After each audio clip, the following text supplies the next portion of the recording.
আসসালামু আলাইকুম। আশা করি আপনারা সবাই ভালো আছেন। মেশিনের টেক আপ পজিশন, এই দুটো বাটন চেপে ধরে মেশিন অন করতে হবে।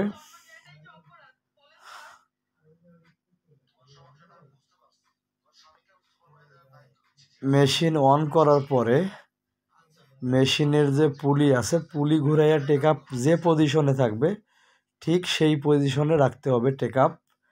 সেই পজিশনে রাখলে মেশিনের ডিসপ্লেতে এরকম ইন্টার বাটন চিহ্নিত একটা অপশন আসবে।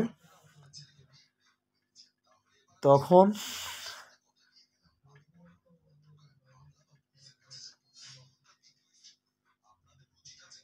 ইন্টার বাটন চাপ দিতে হবে। ইন্টার বাটন চাপ দেওয়ার পর ডিসপ্লেতে সাকসেসফুল নামে লেখা দেখাবে। তখন বুঝতে হবে আমার পুলি সঠিক পজিশনে হয়ে গেছে। এরপর মেশিনের প্যাডেল নিচের দিকে পাড়া দিয়ে মেশিনের সুইচ অফ করতে হবে। ধন্যবাদ।